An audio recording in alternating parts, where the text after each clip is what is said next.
On short notice to this lecture by Dr. Felix Person, who is the director of the German Archaeological Institute in Istanbul and the director of the Pergamon-Excavations. Just to be doing the job of either would require the job of two people, and it's amazing that Felix can handle both positions and do them both so superbly. You're familiar, I think, with his work on Pompeii, which formed the basis of his dissertation, rented apartments in Pompeii and Herculaneum, which he completed at the University of Munich, and then moved on to habilitation. Was that also at Munich? Leipzig. At Leipzig, on representations of conflict, of war, of tragedy in ancient art. And since then, he has moved into the Eastern Aegean, to Pergamon, where you will be familiar with his phenomenal research reports every year, which are published in Archäologischer Anzeiger. Really models of scholarship and an example of how everyone should be publishing his or her excavations on a yearly basis. So we're able to keep track of all the most recent developments at Pergamon because of his skilled reports. He also is a professor at the Istanbul Technical University and at Leipzig, where he is honorary professor of classical archaeology. And if you go to Turkey during the summer, you will find him directing the Pergamon excavations on a yearly basis. And he will be speaking to us today on the most recent research from Pergamon and from Elaia. Pergamon and its maritime satellite, Elaia, new research on urban space and the territory of a Hellenistic capital. He is here lecturing at the University of Chicago. He's made a special trip to come to Penn just for today. So he flew in this morning and he will fly out again this evening to Chicago. So he is here to speak to you and also to speak informally to you after the lecture. Please join me in welcoming him to Penn.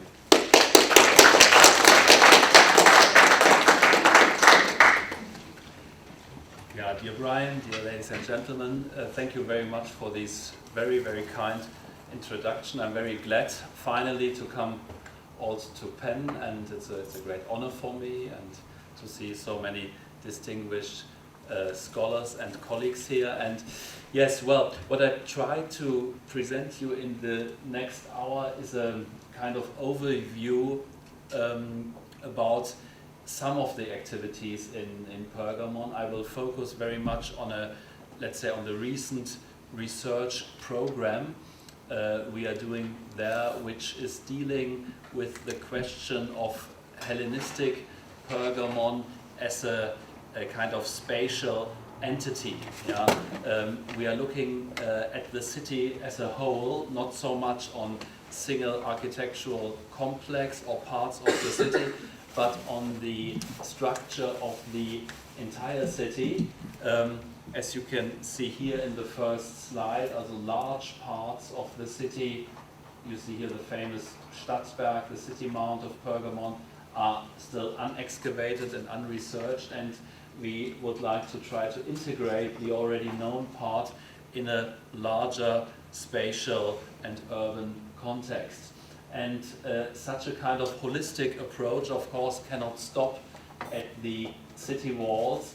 As you all know, the territory of an ancient city reached far beyond the fortification walls, so we are also looking at the suburbs and the necropolis, and beyond that to the countryside, to the Flora and the kind of core territory of the Pergamene Empire. And this will lead us finally also to Elaia, the harbor city of Pergamon. The research I'm presenting to you is, of course, not my own research, but of about 100 collaborators every year, and I cannot mention them personally, but of course it's a teamwork which I do present here. And at the same time, I have to thank, of course, the Turkish Ministry of Culture and Tourism for granting us the permit every year to work in the city and in its countryside as well. Yes, most of you will be familiar with the location of Pergamon, north of Izmir, not directly at the coast, but slightly in the inner country. Here you see it in a better detail. Pergamon is located at the edge of the Pindazos Mountains on the 330-meter high hill, which is from a strategic or military point of view a very good location. It's also well chosen a bit in the hinterland, so protected from, let's say, sudden attacks from the sea, in a river valley which gives via Sardis also links to inner Anatolia. But on the other hand, the location was a bit remote in relation to the sea as the most important way of trade and communication in antiquity. And this is also one reason why Pergamon then in Roman imperial times lost importance related to cities such as Ephesus and Smyrna, for instance. And the lack of a port, of a harbor, was already felt most probably in the early 3rd century BC when Philetairos, an ex-general of Lysimachos, founded the dynasty of the Attalids. It was most probably already in his time that Elaia, an older Aeolic city at the bay with the same name, was or came under the influence of Pergamon. The German research at Pergamon is a history for itself. It's lasting more than 130 years, and of course, in the first years from 1878 onwards, the recovery of objects for the newly founded Berlin museums was one of the major scopes of the project, and you all know that it was a very successful endeavor in this regard. But the director of the project, Alexander Konze, now the laser pointer is giving up. Can also use... Oh, no, let's see it. Alexander Konze, here with the field director, Karl Humann. Okay, thank you. His interest went far beyond the collection of items for his museum. He, in several public lectures, he claimed how important it is to understand Pergamon also as a whole. He used the very nice German term Großstadtindividuum for it. So he said, let us not just look on single artworks or single architectural monuments, but at the city as a whole. And the first product, very convincing product of this approach, is a map of the whole city, published in the first volume of the Altertümer of Pergamon in 1913.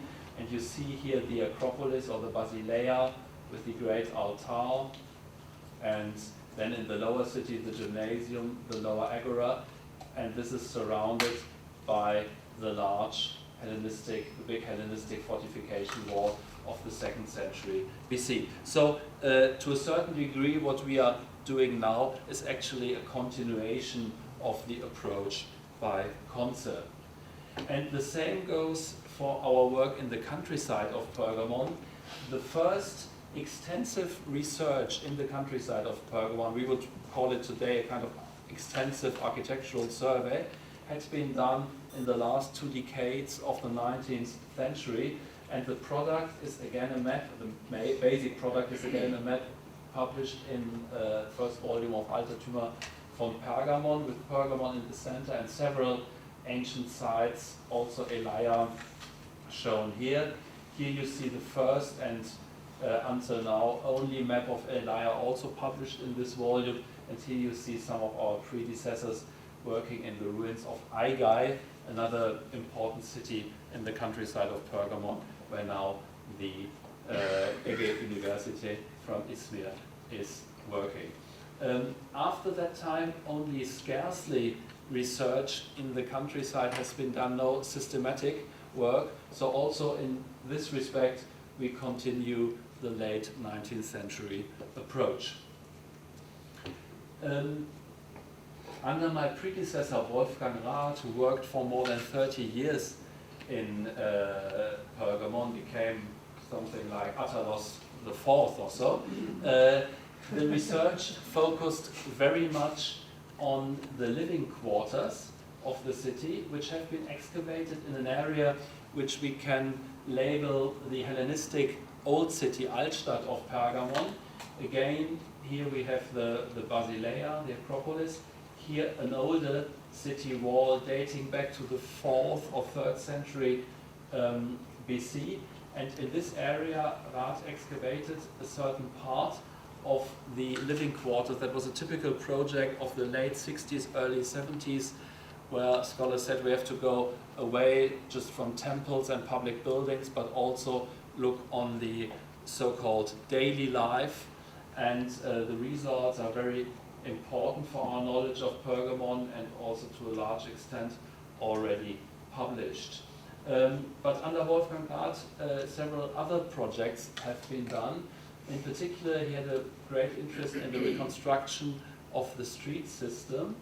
And concerning the Altstadt area, he did several trench excavation, which made us able to reconstruct, it's a bit difficult to see for you now, a street system which is not a street grid, but has, let's say, goes in the direction of a street grid. At the same time, the architect Ulrike Wolf-Reit produced reconstructions of the street system in the unexcavated and unexplored part. This is basically the western slope of the city mountain, and the eastern slope, and then the big lower city where the city spread, particularly in the Roman Empire. So again, we have the Hellenistic Altstadt, then the big Hellenistic extension of the city of the 2nd century BC, and then another extension in the lower plain. And these reconstructions by Ulrike Wolf-Reit are in itself very convincing and logical, and were also the starting point for our research on the street grid. Just to give you a brief idea what we have done in the last couple of years, we started a survey project in the unexplored areas, the eastern slope.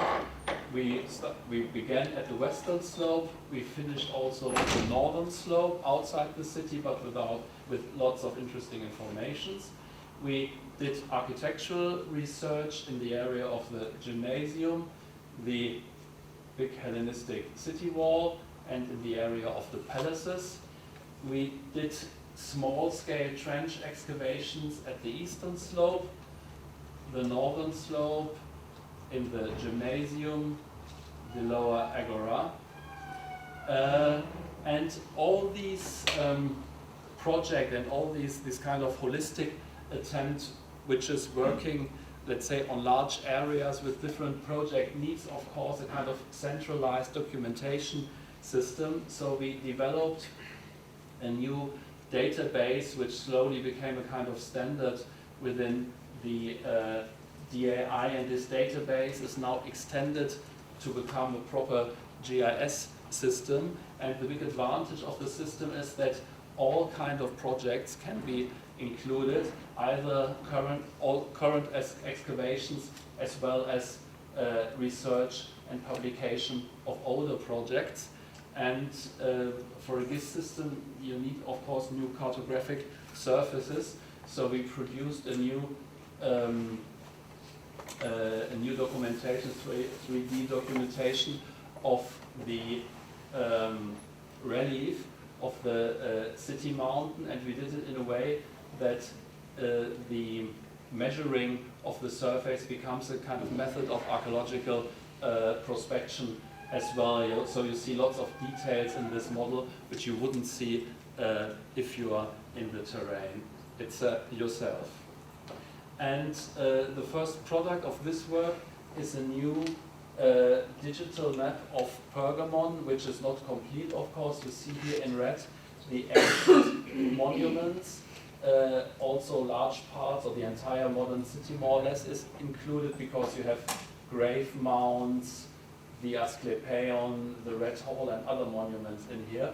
And at the same time, we produce a 3D model of the current state of the monuments, and a reconstruction model, which you can see now also in the Pergamon exhibition in Berlin. And this model also allows sites into details to reconstruct, for instance, viewing axes and things, or better known monuments such as the theater terrace are modeled more in detail. And finally, we have a new model of the entire city, which will also become one of the surfaces of the GIS system, and hopefully then always renewed if we have new results. And concerning the eastern slope, our results are already included. The western slope, where we have just started, is of course much more hypothetical.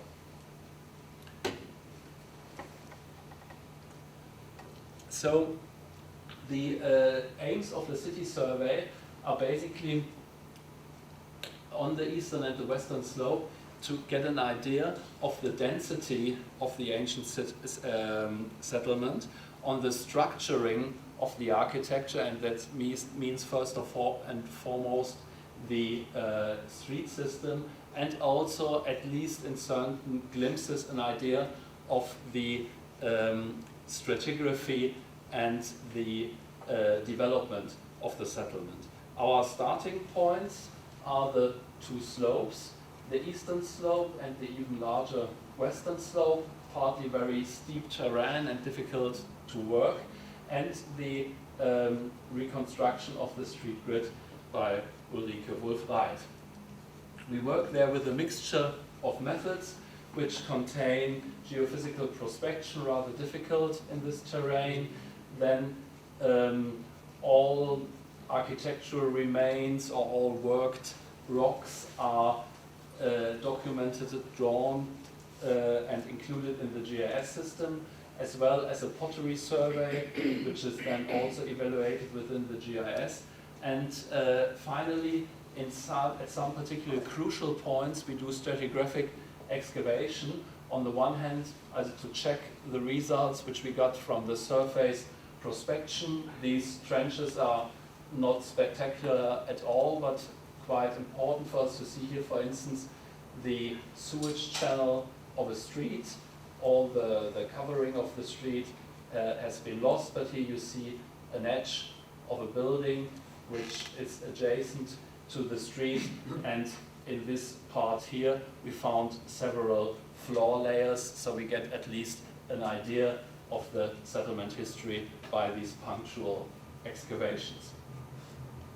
The result of this research can already be presented for the eastern slope, where the work has finished.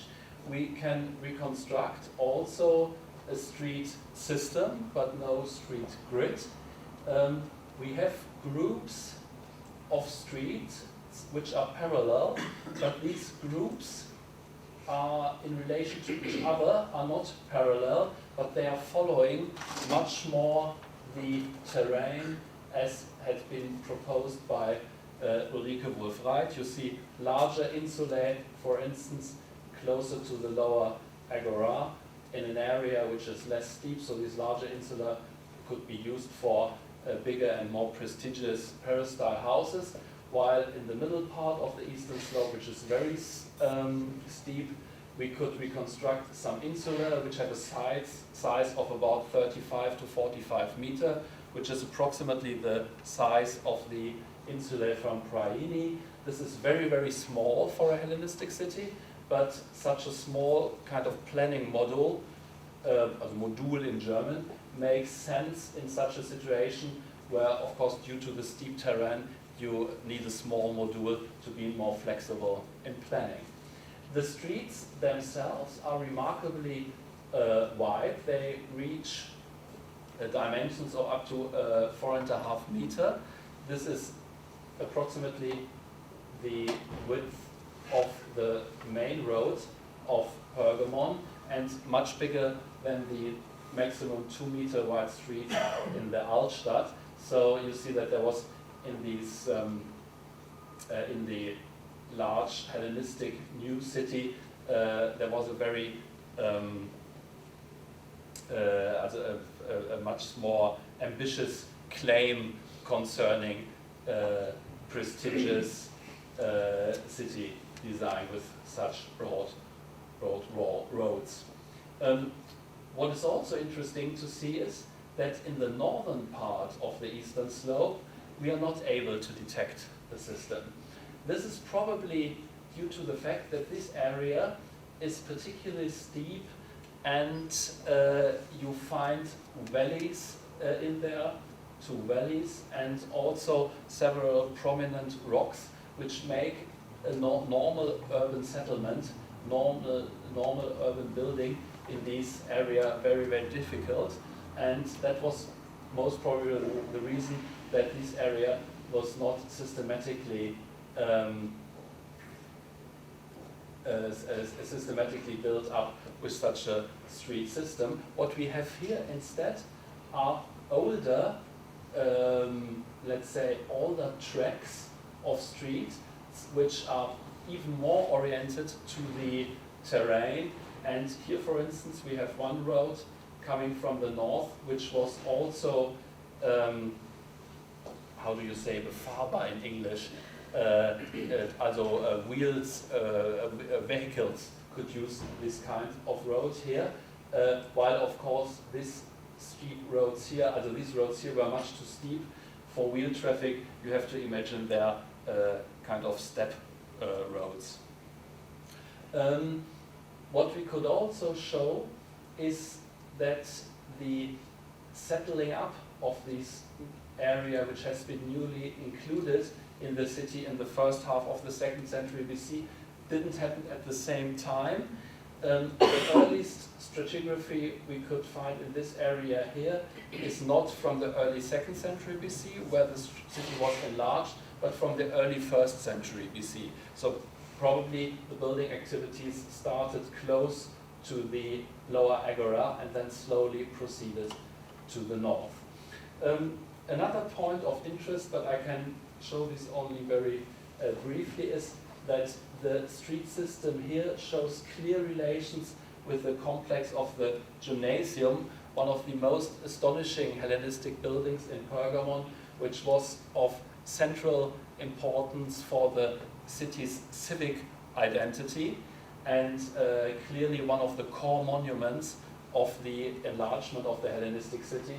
And the fact that the street system and the gymnasium are linked in several aspects, but that also the new building program under Eumenes II at the top of the hill in the Acropolis area can link with these building measures here, shows that at least concerning the general planning, we have we are talking about one big project.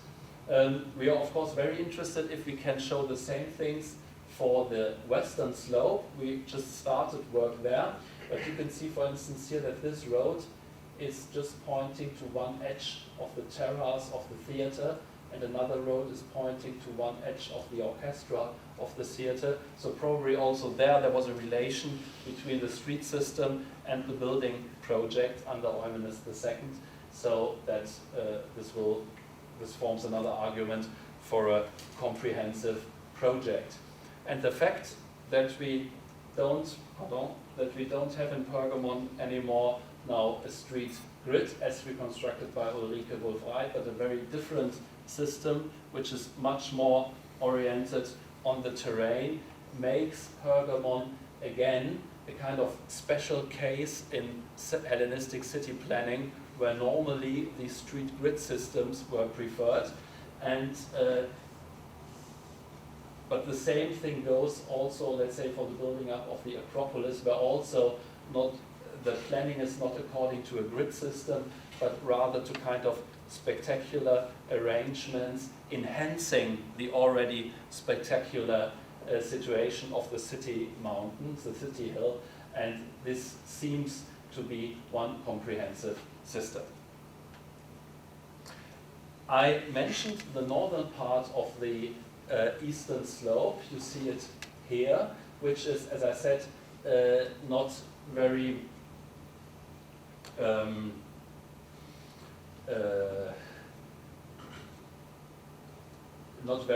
useful for, let's say, normal domestic city architecture, because it's very steep. You have the valleys and you have all these rocks here.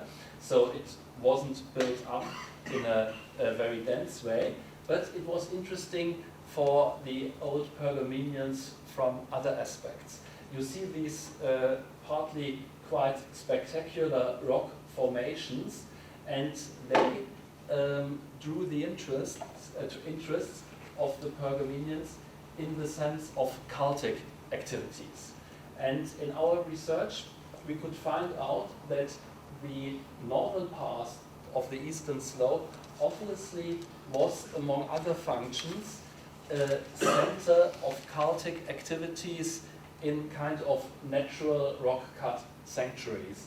Also we have here two Hellenistic, two buildings in rather prestigious Hellenistic building technique and architecture, but then we have several complexes which can be identified as sanctuaries, and I would like to show you two. The first example is what we call the Großes Felsheiligtum. It's a rather optimistic description, but what you see is a complex of natural rock, which is, however, worked in terraces and with a basin. And at this point here, you have a postament for a statue, and finding of lots of terracottas clearly point that this area here was used as a sanctuary, probably for Meter, Kybele, and related goddesses.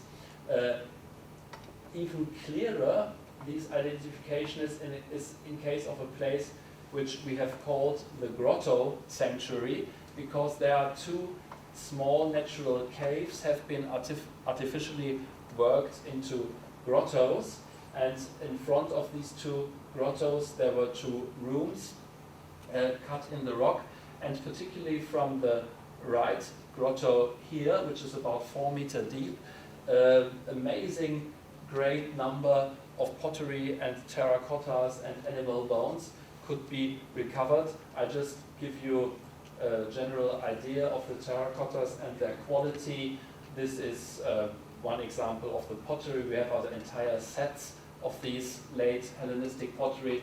Particularly interesting is a pyxis, as a kind of box made in the typical Pergamenian Applikenware, as we call it, combined here with kind of sketching into the already burned pottery. And the interesting thing about this pyxis is that it's about 40 centimeters high. It's showing other scenes from the world of Dionysus, and also the terracottas point in a direction, let's say, of mother fertility cults combined with Dionysus. Also the selection of bones we found there, it would be very unnormal for a normal household.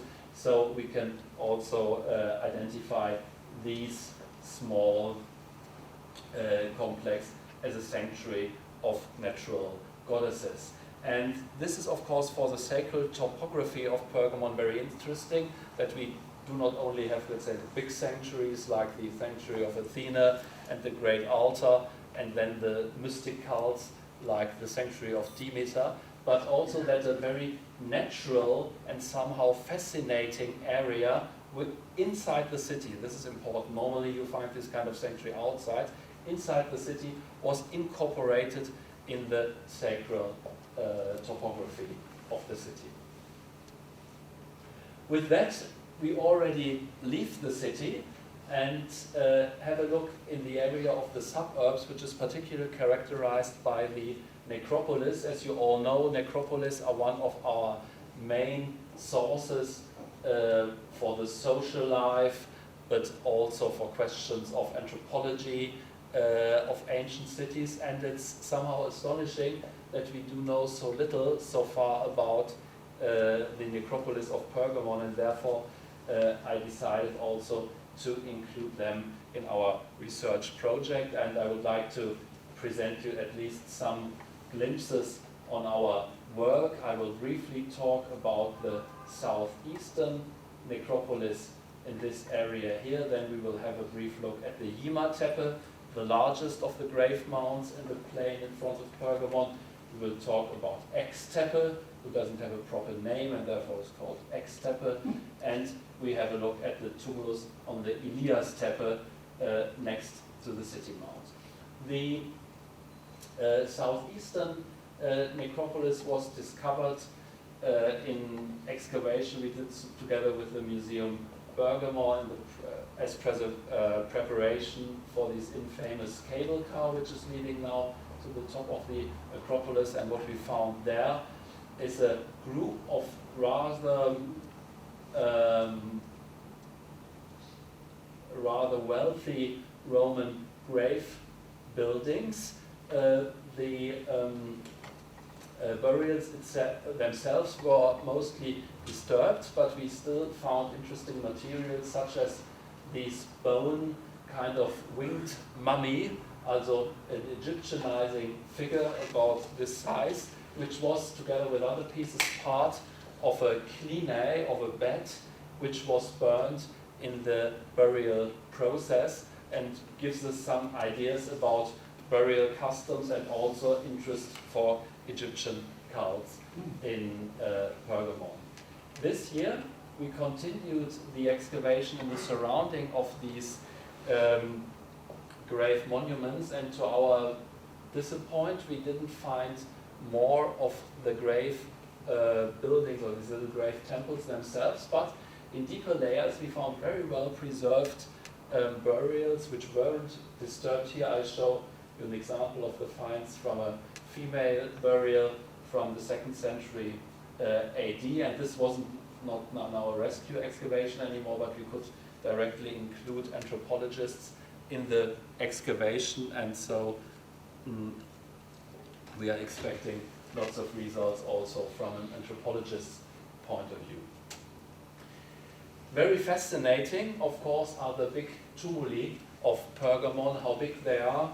You can see if you look at these two people standing on the top of the Yima Teppe, and there are some indications for the Hellenistic date of this tumulus, and it's quite probable that here we have to imagine the grave mound of one of the kings of Pergamon. We are interested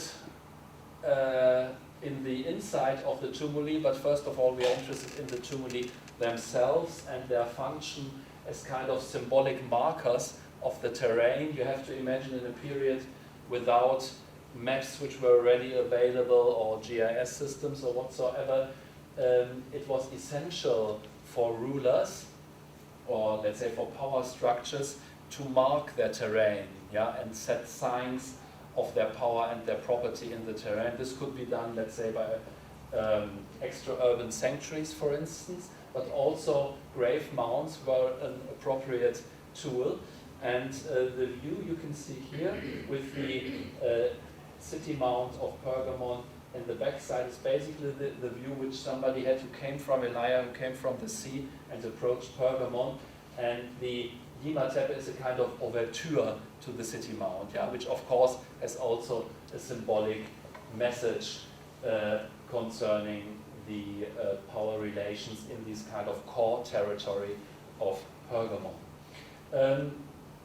But as I said, we would also like to know who actually lay in these tumuli and how old are they. But of course we cannot start just to excavate them right away. So we are now working on new technologies to have a look inside this tumuli. The normal geophysical prospection methods do not work with tumulis of this size, and therefore together with Kiel University we are working on seismic methods which show interesting results, but which are, let's say, very expensive because it takes a long time to evaluate the data.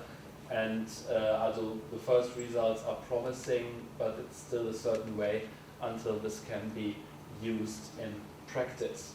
Other people, let's say, are less scrupulous than we are, and most of the tumuli in the surrounding of Pergamon are looted, of course, unfortunately to say. One is the tumulus on the Elias Teppe, tumulus known for a long time but never actually visited it, and I went there on an afternoon in 2010, and I recognized that there was a small opening leading into a dromos, and I put a digital camera in, and what I saw on my display was that. And then I tried to get in there myself, and it was really astonishing. Inside these small tumulus, but which is placed in a very fascinating position, we found a well, or let's say refound, others were in before, a grave chamber which can be dated at the late 3rd century AD, and is one of the earliest examples of this type of vaulting architecture in Pergamon.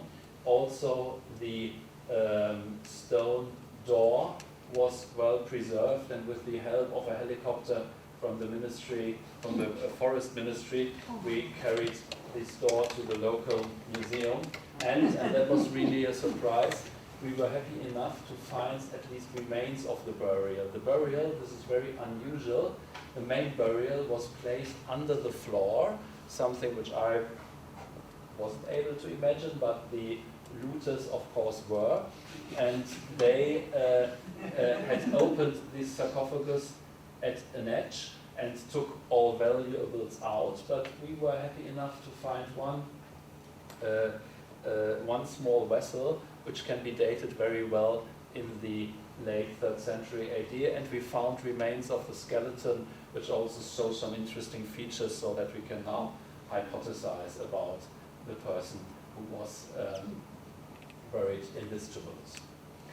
And the story continued somehow last summer. There our survey team, which worked about 8 kilometers south or west of Pergamon, found another tumulus, hitherto completely unknown to us, on a small hill called Taşdam Tepe, which most of you would have passed if you have taken the road Izmir-Çanakkale. The strange thing about this tumulus is that it is construction.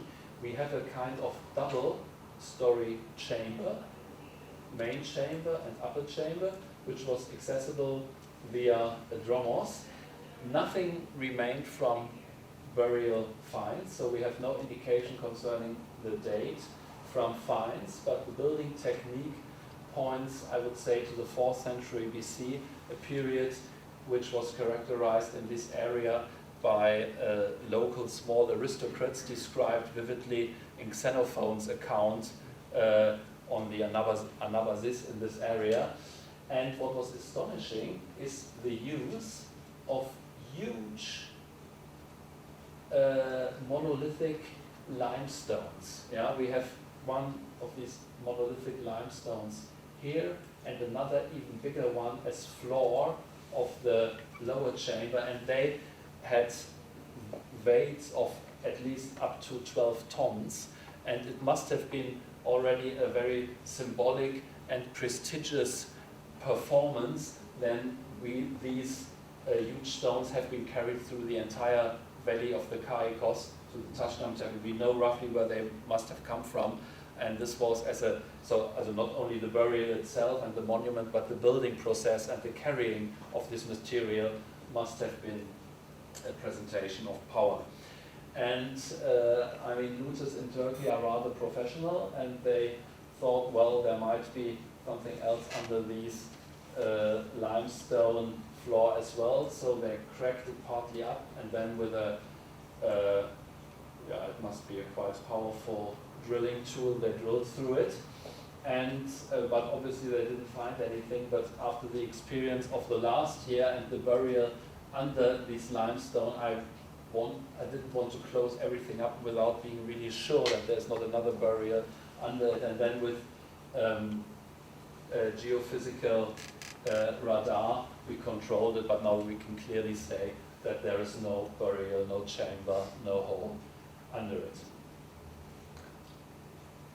So far to the necropolis of Pergamon, will give us very important insights, not only for the city, but already, let's say, for this buffer zone between city and countryside. And I will now turn to the countryside itself. Our research area is basically the western valley of the Caicos River, the modern Bakırçay, and the Karadar, half island, down to Bruneion, and here with the Bay of Elaia. This area was in antiquity of crucial importance of Pergamon, because we can reconstruct from different observations that something like a kind of core territory of Pergamon must have existed, comprising the Caicos Valley and the adjacent mountains. This core territory is not it's not something according to a political definition. It's not the Hora of the city, and it's not the realm of the Atalics, but it's simply the area which Pergamon has to control in order to have the access to main resources, to main communication routes, and so on. So this territory was of crucial importance for the city, and our survey project, which is of course a long-term project which has to include several sub-projects, will try to reconstruct the historical development of this area. We started the work in 2006, and with two projects, one from Munich University, working particular at the city of Atanois, at the northern part of the valley, a city which used to be much more important than Pergamon, but then lost importance while Pergamon rose up. And the project also looked on different forms of rural settlement, and I focused myself very much on the city of Elaia and its surrounding, which has had an opposite history in relation to Atanois. Elaia became more important under the rule of Pergamon. And parallel, there is also Prehistoric Survey going on with very interesting results. It started as a very small settlement hill called Yeni Yelyementepe, which was already known from the early 20th century, and our finds now clearly show that we have a settlement from the early Bronze Age. That means Troya I period, which must have been much bigger than Troya I, but of course never got that important at the end as Troya. But the finds are very promising, and the area, let's say, between Troy in the north and Izmir in the south is for prehistoric archaeology a bit a kind of terra incognita, and we try to close this gap now with our research. The already mentioned project of the Munich colleagues focuses on Atanois, but also on the wide Caicos Valley with its different settlements. Here you see Teutrania, the legendary kind of Ur-Pergamon under the settlement predating Pergamon, but also several other interesting places. And the aim of both this project and the Elaia project is to understand how the development of a Hellenistic resident city such as Pergamon influenced the settlement structure of the countryside, or that means farms, villages, but also the other holes. I will tell you a bit more in detail about Elaia. Here you see a view of the Bay of Elaia. Remember this view because it's now changed. The second biggest container harbor of the Mediterranean and the seventh biggest container harbor of the world will be erected in this area, and you can imagine what happens. Elaia itself is located in this area here. On the surface, hardly nothing has preserved since antiquity, but we have some accounts in the written sources which tell us that it was founded, legendary, by Menestheus, who was the leader of the Athenian contingent of the Troy War. Later on, we have particularly notes for the late 3rd, early 2nd century BC. This is the time of the wars between Antioch, the Seleukid Antiochos III on the one hand, and Pergamon, Romans and Rhodians on the other side. And at this period, Elaia clearly was the main naval base of Pergamon, but also a center of communication. And our archaeological task now is to find out in how far archaeology can contribute to the important question how Elaia was formed, let's say, under the influence of Pergamon and how it developed as the maritime satellite of a Hellenistic residence. In the entire survey area, I cannot excavate, but I have only a license for surface work, with the exception of Geo Archaeological coring, which tries to reconstruct the environment. So we work here also with a combination of method, which is also geodetic documentation of the topography. Geophysical prospection is basically the integral method here. Then different survey techniques, from architectural survey to statistic find surveys, and of course also the documentation of the few architectural remains we have here. One important result of our measuring work is a 3D model of the current state. Here you see as most prominent feature the road between Izmir and Çanakkale. Here you see also quite prominent the closed harbor of Elaia, and the mole of this harbor is the best preserved ancient monument on site. This is the Acropolis hill. Here are other hills which belong to Elaia, and the city borders run approximately here.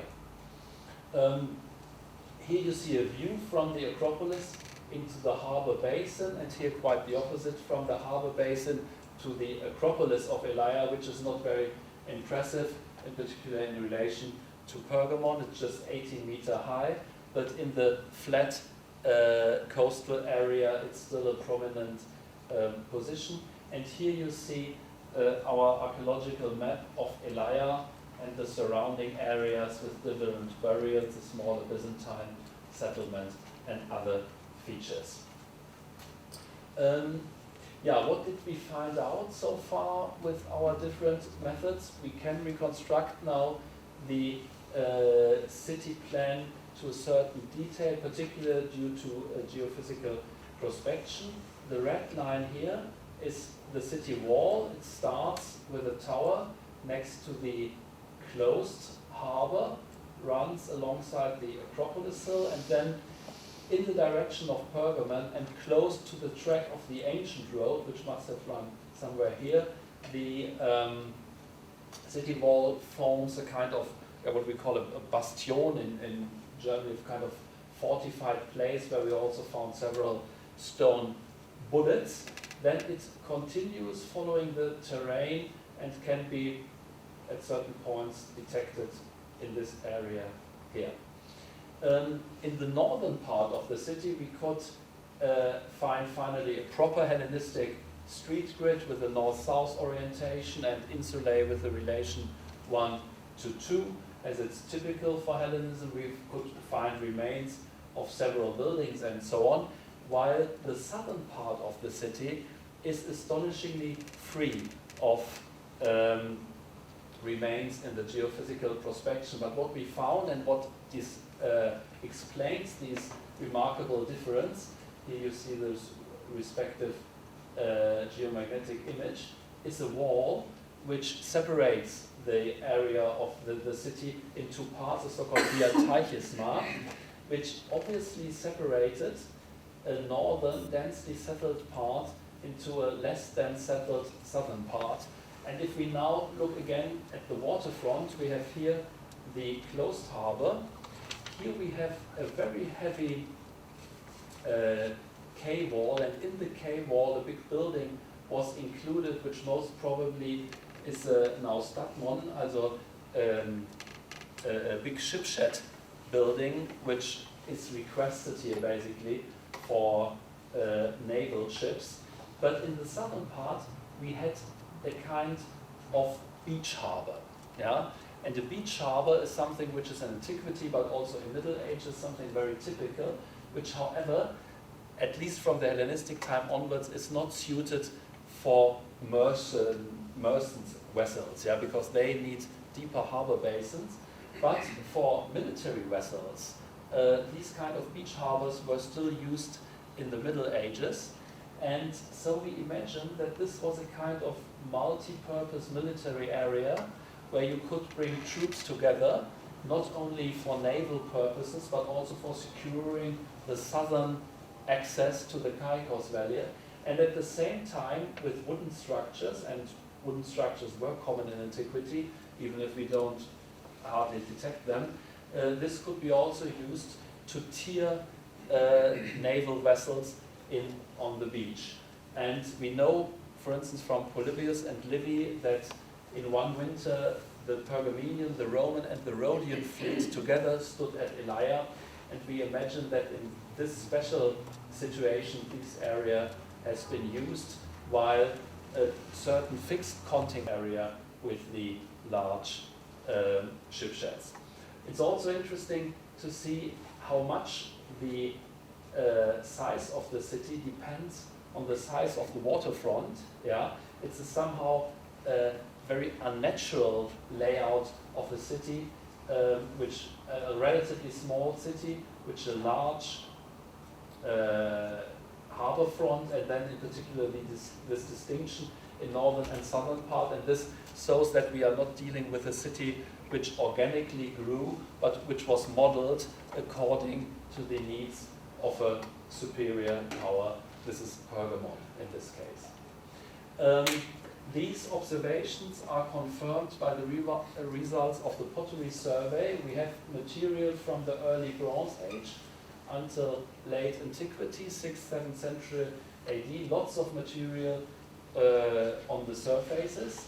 And if you do a GIS evaluation of the pottery finds, you get at least a rough reconstruction of the development of the city. We have pre-Hellenistic pottery around the Acropolis, and then from pre-Hellenistic to Hellenistic time, it's like an explosion of pottery. Yeah, also the number of the material and also the size of the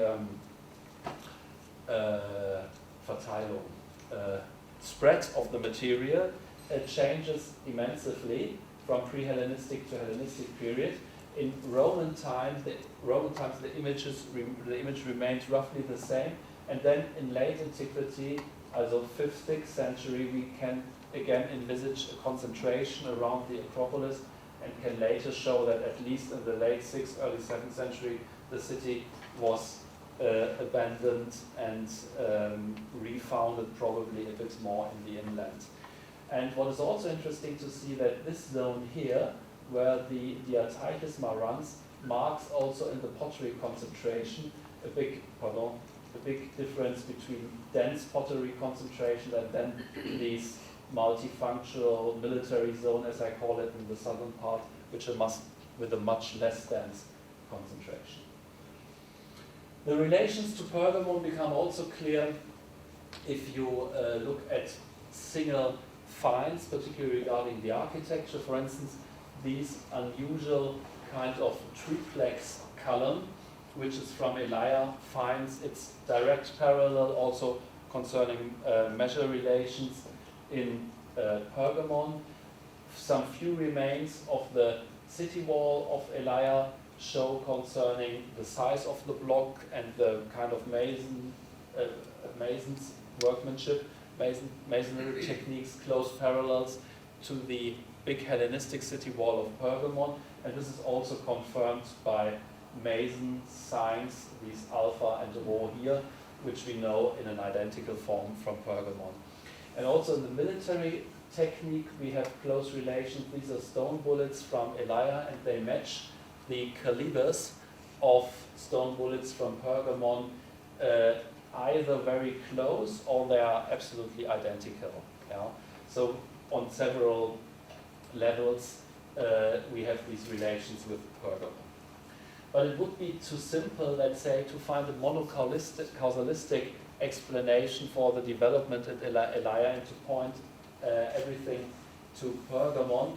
Particularly in case of a harbor city, we have to look also on the environment, on the changing coastlines and sea levels, and therefore we included a quite detailed Geo Archaeological Program in our research, and I just want to present you with one result which came from a coring in the inside of the inner harbor, what you see here is a nice variation in green, but the geoarchaeologists, for them it offers lots of interesting information. First of all, they are able to detect organic material, which allows an absolute dating.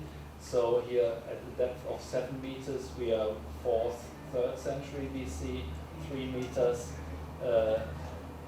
depth of sediment, we are already in the 3rd and 4th century AD, and 2 meters in the 4th and 6th centuries. So they can reconstruct the siltation process of the harbor basin, and what we first have is a marine situation, followed by, which lasts approximately until the 4th or 3rd century BC. Then we have a, what in German you call lagunaire, also lagoon-like situation, which is, however, artificial in this case. When these harbor moats were built, the open sea becomes a lagoon situation, and these lagoons started to be silted up in the 3rd and 4th century, and then the siltation is finished sometimes in the late antiquity. And this goes very well with our reconstruction of the city's history. In Hellenistic times, the harbor was built. Then in late Roman times, the siltation starts, and in early Byzantine period, the city was abandoned after the harbor had been silted up. And we were also able to find some pollen there, and the reconstruction of the flora of Elaia also points to a similar direction up to Hellenistic times, a kind of natural, non-anthropogene touched flora, then a strong degradation and Makia period, and then from the 2nd century AD onwards, a slow recovery of tree population, which also matches very well the reconstruction of city's history. And that's what I find quite fascinating, that without any excavation, just with surface methods and the geoarchaeology, you can create at least a convincing picture. I mean, if somebody will start to excavate there, probably everything will be different. But that's the reason why I won't excavate myself.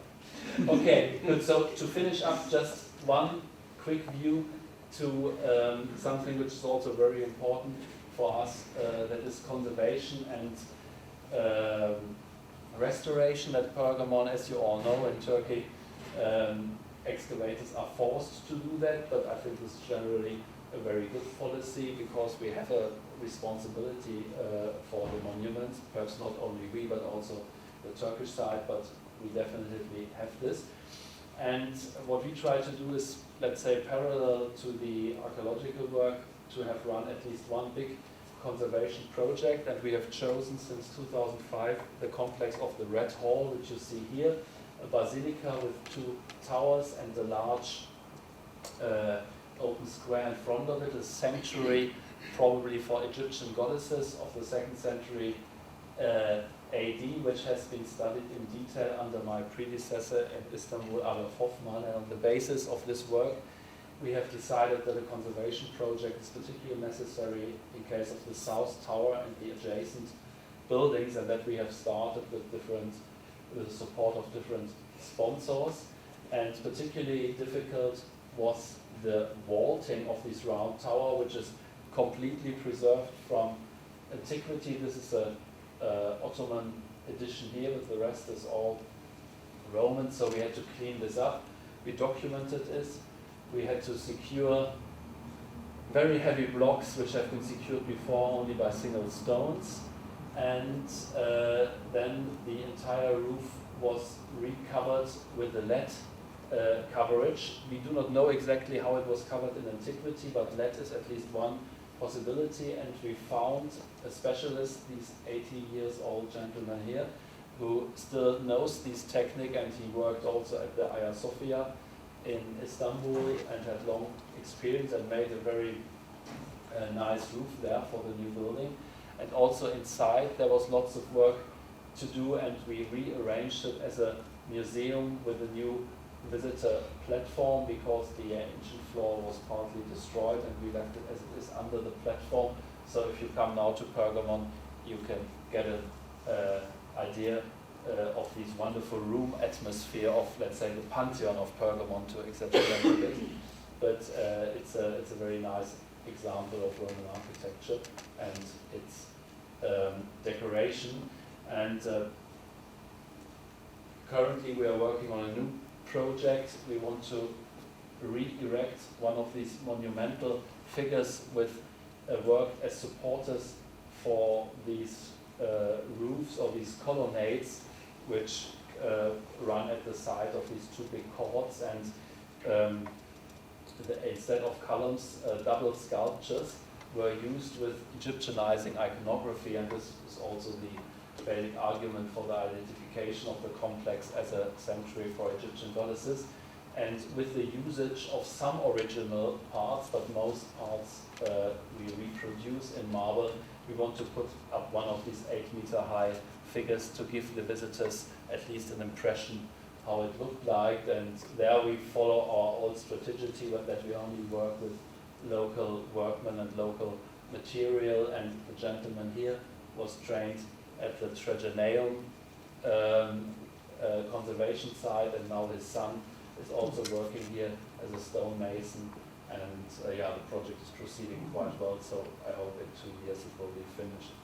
And at the same time, we do every campaign works in the entire archaeological site. It means here in the Asklepion, several holes in a vaulting had been closed. This is not the finishing state, or parts of the Byzantine city walls collapsed and have to be closed, or the trenches of the former years have to secure. This is the kind of basic work of restoration that has been done, and we will focus in the next years on the gymnasium of Pergamon, and thanks to a very generous grant of the New York-based Kaplan Fund, we hope that we can do some work there. Thank you very much.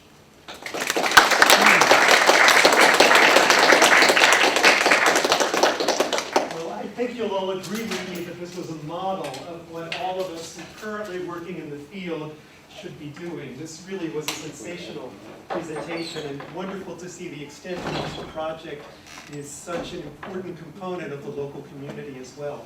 I have a whole page of questions, but I will open the floor to the audience, since I will have a chance to ask you questions later.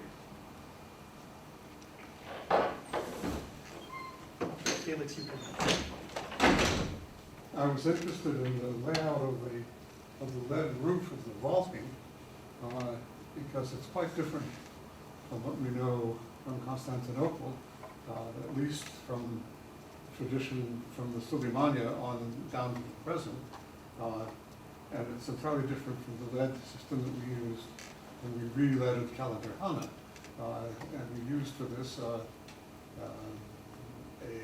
Kushunji, a professional lead man who put the lead on not as thin wedges starting from the apex and going down to the springing level, but as horizontal bands with double folds at each horizontal joint. Mm-hmm. And I wonder whether you did any study or found any background information about the different methods of laying the lead on the roof.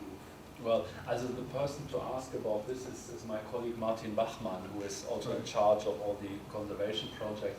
The only thing I know is that we relied basically on the experience of the Khojunji we hired, who, yeah, as I said, also worked also on several historical buildings.